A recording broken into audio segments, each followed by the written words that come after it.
ఇంకా వారణాసి ఆ విశ్వనాథుడి యొక్క మహాత్మ్యాన్ని అంతా కూడా చెప్తున్నారు.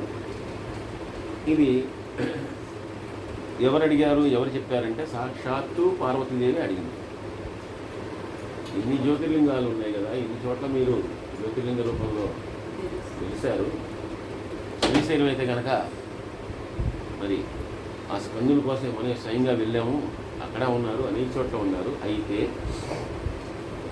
ప్రత్యేకించి ఈ కాశీకి ఉన్నటువంటి మహాత్మ్యం ఏంటి, కాశీకి ఉన్నటువంటి ప్రత్యేకత ఏమిటి అంటే దానికి పరమేశ్వరుడు చెప్పింది ఏంటంటే, ఈ వారణాసి క్షేత్రం ఏదైతే ఉందో ఇది చాలా గుహ్యతమ క్షేత్రం. నాకు చాలా రహస్యమైనటువంటి, నాకు చాలా ఇంపార్టెంట్, నాకు చాలా ముఖ్యమైనటువంటి ఇది క్షేత్రం.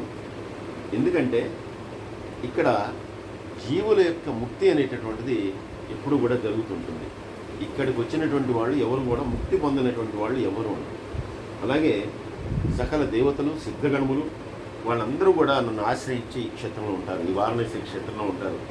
వారు రకరకాలైనటువంటి వేషాలను ధరించి ఉంటారు. వాళ్ళు ఏ రకమైనటువంటి వేషాన్ని ధరించి ఉన్నా కూడా వాళ్ళందరూ కూడా నా కోసము, నా అనుగ్రహం కోసము, నా అనుగ్రహంతో ఉన్నటువంటి వాళ్ళు మాత్రమే ఈ కాశీలో ఉండగలుగుతారు. వాళ్ళందరూ కూడా అలా ఉన్నటువంటి వాళ్ళందరూ కూడా ఎటువంటి ఇంద్రియం మీద వాళ్ళు పూర్తిమైనటువంటి నిగ్రహం కలిగి ఉండి వాళ్ళందరూ కేవలం నా పాదాలను చేరాలనేటటువంటి ఒక పవిత్రమైనటువంటి ఆశయంతో వాళ్ళు ఒక మహాయోగాన్ని అభ్యసిస్తూ ఉంటారు. దాన్ని పాశుపత యోగము అని చెప్పి అంటారు.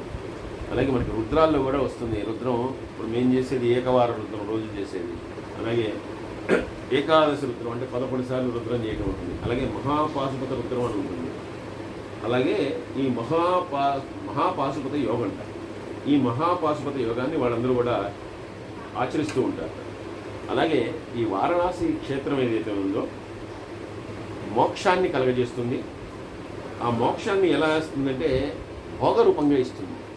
అంటే మోక్షం అనేటటువంటిది మామూలుగా ఎప్పుడు వస్తుంది, ఒక వైరాగ్య స్థితి వచ్చినప్పుడు, ఇంద్రియాలని కూడా నిగ్రహించుకున్నప్పుడు, మనం పూర్తిగా జితేంద్రియుడైనప్పుడు, అంటే ఏ రకమైనటువంటి ఇంద్రియముల మీద కోరిక లేకుండా మనం నిశ్చలత్వాన్ని కలిగి అంతా కూడా మనం భగవద్గీతలో చదువుకున్నట్టుగా ఎవరైతే ఆ స్థితికి వెళ్తారో అటువంటి వారికి కలుగుతుంది. కానీ ఇక్కడ భోగరూపమైనటువంటి మోక్షం కలుగుతుంది.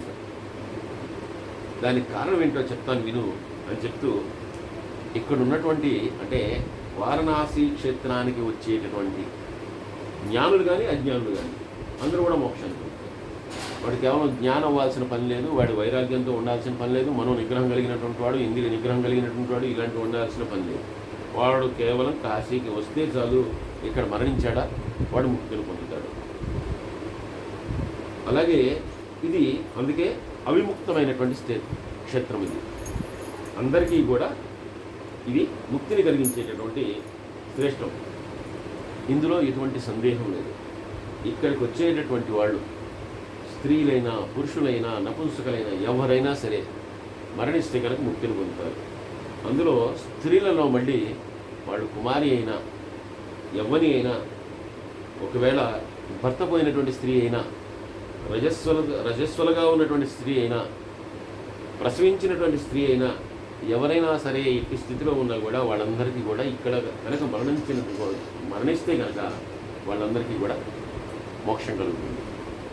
కేవలం స్త్రీలకైనా, పురుషులకైనా, నపుంసకులకైనా అంటే ఈ కాశీ క్షేత్రంలో ఉన్నటువంటి స్వేదజములు, అండయములు, ఉద్భిజములు వీటన్నిటికీ కూడా మోక్షమే అని చెప్తున్నారు. స్వేదజములు అంటే చెమట వల్ల వచ్చేటటువంటి, అంటే కొన్ని పురుగులు ఇవన్నీ చూడండి మన కళ్ళ ముందరే పెరిగిపోతుంటాయి. దీపం పురుగులు, దోమలు ఇవన్నీ కూడా వాటికి మనలాగా 9 నెలలు 10 నెలలు వాటికి అక్కర్లేదు, సెకండ్లో పెరిగిపోతుంటాయి. అవన్నీ కూడా అలా వ్యాపించేటటువంటి. అలాగే అండజములు అంటే ఒక గుడ్డు నుండి వచ్చేటటువంటి, మనం కూడా పిండజములు, మనందరం కూడా అంటే ఒక పిండం నుంచి మనందరం కూడా మన ఉత్పత్తి జరుగుతుంది. అలాగే ఉద్భిజములు, చెట్ల నుండి, చెట్టు యొక్క విత్తనం నుంచి మనకు చెట్టు వస్తుంది. ఇలాంటివన్నీ కూడా వాటికి కూడా ఇక్కడ మోక్షం. అక్కడ ఉన్నటువంటి చెట్టు కానీ, అండజానికి కానీ, స్వేదజానికి కానీ, అంటే పురుగు, పుట్ర, పశువులు అన్నిటికీ కూడా మోక్షం కలుగుతుంది. అలాగే ఇక్కడ మరణించేటటువంటి జ్ఞానం అవసరం లేదు, భక్తిగా ఉండాల్సినటువంటి అవసరం లేదు, కర్మల యొక్క నియమం లేదు, అలాగే దానాలు చేయాలి అనేటటువంటి అవసరం లేదు. అంటే దానం చేస్తేనే అవుతాయి. ఎందుకంటే మనకి చెప్పారు, మనం భగవద్గీతలో చదువుకున్నాం, మనకి తరించడానికి ఎన్ని మార్గాలు ఉన్నాయి అంటే భక్తి, జ్ఞానము, దానము, ఇవన్నీ కూడా చెప్పారు. కానీ కాశీలో మాత్రము దేనితో కూడా పని లేదు, కర్మ నియమాలతో పని లేదు, నీ ఇష్టం వచ్చింది నువ్వు చేసుకుంటూ ఉండు. అలాగే దానాలు చేయక్కర్లేదు. అలాగే సంస్కృతి, సాంప్రదాయము ఇటువంటి లేకపోయినా పర్లేదు, అసలు ఏమీ అవసరం లేదు. మరణించడం ఒకటే అక్కడ కావాలి. కాశీ క్షేత్రంలో మరణిస్తే కనుక వారందరికీ కూడా ముక్తి కలుగుతుంది. ఇది బ్రహ్మాది దేవతలు కూడా తెలియనటువంటి విషయం. ఎందుకు అనేటటువంటిది ఎవరికి తెలియదు, అది కూడా నేను నీకు చెప్పను, అది చెప్పడానికి వీలు లేనటువంటిది. కానీ ఈ కాశీ క్షేత్రం ఎవరికైనా సరే మోక్షాన్ని, ముక్తిని ప్రసాదించింది అనేటటువంటిది మాత్రం తెలుసుకో. అందుకే విద్వాంసులు అందరూ కూడా ఈ క్షేత్రాన్ని ఆశ్రయించి ఉంటారు. అలాగే ఇక్కడికి వచ్చినటువంటి వాళ్ళు వాళ్ళ ఇష్టం వచ్చినట్టుగా వాళ్ళ భోజనాన్ని, వాళ్ళ యొక్క శయనాన్ని, వాళ్ళ యొక్క క్రీడాది వివిధ కర్మల్ని వాళ్ళు చేస్తూ ఉంటారు. అయినా కూడా వాళ్ళు ఈ అవిముక్తం అయినటువంటి ఈ క్షేత్రంలో కనుక ప్రాణాలు వదిలిపెట్టిన కనుక వాళ్ళందరూ కూడా సంసార బంధాలను మళ్ళీ చిక్కుకోవాల్సినటువంటి అవసరం లేదు. వాళ్ళు శాశ్వతమైనటువంటి జన్మరాహిత్యాన్ని పొందేస్తారు. వాళ్ళు ఎవరు కూడా మళ్ళీ పుట్టవలసినటువంటి అవసరం లేదు. అలాగే మమత లేనటువంటి వాడు, అంటే ఎవరి మీద దయ, జాలి ఏ రకమైనటువంటివి లేనటువంటి వాడు, అలాగే సత్వగుణ సంపన్నుడే కాకుండా మిగిలిన ఉన్నటువంటి అంటే తమోగుణ, రజోగుణ సంపన్నులు, వీళ్ళందరూ కూడా ఇక్కడికి వచ్చిన తర్వాత వాళ్ళు కూడా ముక్తిని పొందుతారు. అంటే ఇక్కడికి వచ్చిన తర్వాత గుణాలతో కానీ, ఇంద్రియాలతో కానీ, కర్మలతో కానీ, భక్తితో కానీ దేంతో కూడా సంబంధం లేదు. అలాగే ఈ కాశీ విశ్వేశ్వర క్షేత్రంలో నా భక్తుల చేత అనేకమైనటువంటి శివలింగములు స్థాపింపబడ్డాయి. అక్కడ మనకి చాలా ఉన్నాయి. ఒక కాశీనే ఉంది, వ్యాస కాశీ అంటారు, వ్యాసుడి చేత సృష్టింపబడినటువంటి మరో కాశీ మళ్ళీ ఉంది. అలాగే అనేకమైనటువంటి మహర్షులు అందరూ కూడా వాళ్ళందరూ అక్కడికి వెళ్ళి అక్కడ శివలింగాలను అక్కడ ప్రతిష్ఠించి వాళ్ళు అక్కడ ఉంచారు. అలాంటివి అనేకమైనటువంటి శివలింగాలు ఉన్నాయి. అవన్నీ కూడా భక్తుల యొక్క కోరికలను తీరుస్తాయి.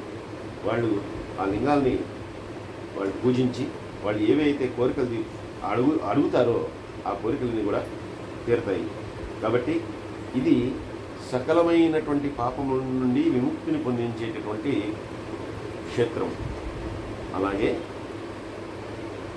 ఇక్కడ ఎలా అయినా ఉండవచ్చు అని చెప్పాడు ఆయన. అంటే కేవలం ఇంద్రియ నిగ్రహం చేసుకోక్కర్లేదు, మనో నిర్మలత్వం అవసరం లేదు, ఎలా అయినా ఉండవచ్చు. అలా అని నా ఇష్టం వచ్చినట్టు నేను ఉంటానండి, నేను పాపాలు చేస్తానంటే ఊరుకుంటాను. ఒకవేళ కనుక అక్కడ కావాలని చెప్పి ఎవడైనా కనుక పాపము చేస్తే వాడు 1000 సంవత్సరాలకు భైరవుడి చేత యాత్ర అనుభవిస్తున్నట్టు. భైరవుడి చేత శిక్షలు పొందిన తర్వాతే వాడు ఆ తర్వాతే వాడికి తర్వాత జన్మలు అనేటటువంటి కలుగుతాయి. భైరవుడు వాడిని శిక్షిస్తాడు. అందుకని పాపము చేయడానికి వీల్లేదు. నీ ఇష్టం వచ్చినట్టు ఉండొచ్చు, కానీ పాపము చేయడానికి వీల్లేదు. అలాగే శతకోటి జన్మల్లో చేసుకున్నటువంటి పాపములన్నీ కూడా ఈ వారణాసి క్షేత్రంలో వాళ్ళందరూ కూడా వాటి నుంచి నివృత్తి పొందవచ్చు. అలాగే ముఖ్యంగా గంగా స్నానం చేసినంత మాత్రం చేత కూడా సంచితమైనటువంటి కర్మలన్నీ కూడా నశించిపోతాయి. అయితే ప్రారబ్ధ కర్మ ఏదైతే ఉందో అది మాత్రం నశించదు అని చెప్తారు.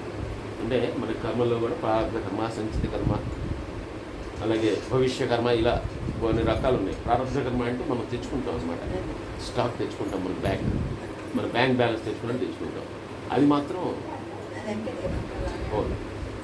ఇక్కడ ఇప్పుడు చేసినా పోతాయి, అంతేగాని నువ్వు అది అంటే అనుభవించకుండా నశించదు.